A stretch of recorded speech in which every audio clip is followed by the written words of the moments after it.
Nagluto nga kami ng sugar daddy ko ng pampulutan namin. Shoot mare, napagkaraming atay ng manok. Para daw pagka uminom kami, malito yung alak kung kaninong atay ang sisirain. Napakatalino talaga niya, pero bakit ako yung napili niya? Magmamahal na lang ng buong buo, bakit ako pang ang atay hindi buo? Mare, akala mo na rin pamintang durog, sa totohanan lang.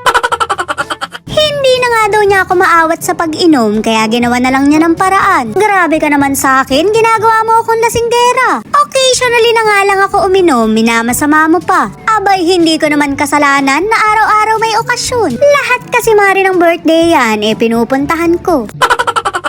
Siyempre bago ang lahat, gagampanan ko muna yung mga obligasyon ko. Mommy's duty muna bago ang inuman session. Ihahatid ko muna yung bebe ko papunta sa tutor niya. Ihahatid naman ako ng sugar daddy ko papunta sa mga classmates ko. Kaklase sa inuman ha, tapos na akong mag-aral. Nagtatampo na nga yung jowa ko dahil hindi ko daw siya hinahatid sa classmates niya. Paano mo naman iahatid? Sa bunga ng eskwelahan niya. Napakamahal pa naman ang tuition doon, hindi naman nananalo. Yung mga cashier yata ang sinisipat, hindi yung mga manok. Nandito na nga ako mare sa mga kaklase ko. Ang pag-aaralan namin ngayon isang subject lang. Itatanong nyo pa ba kung ano, wala namang bago. Huwag nyo na ring pag-aralan dahil wala naman kayong matututunan. Huwag nyong sisimulan dahil mahirap lubayan. O diba, ang bilis ng transition, nakapwesto na agad kami. Hindi na dapat pinapatagal yan dahil hindi na rin naman kami magsisitagal. Hindi kami pumuwesto sa tabing kanal dahil malapit yan sa puso ko. In fairness naman sa kanal nila, walang nakalutang na diaper. Wala ring plastic mare dahil kabanding mo sila.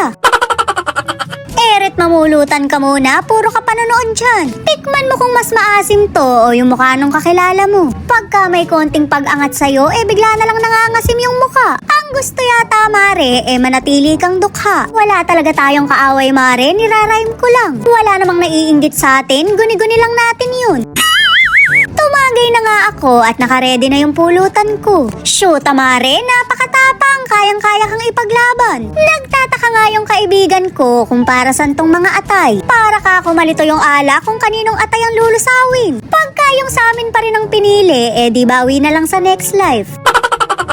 Grabe namang mga langaw to, masyadong pabibo. Ibig rin yatang mamulutan ng atay, hindi naman tumatagay. Dapat pala mga pare, kumain din kayo ng baga ng manok. Para kahit nagyoyosi kayo, malito nyo rin yung usok.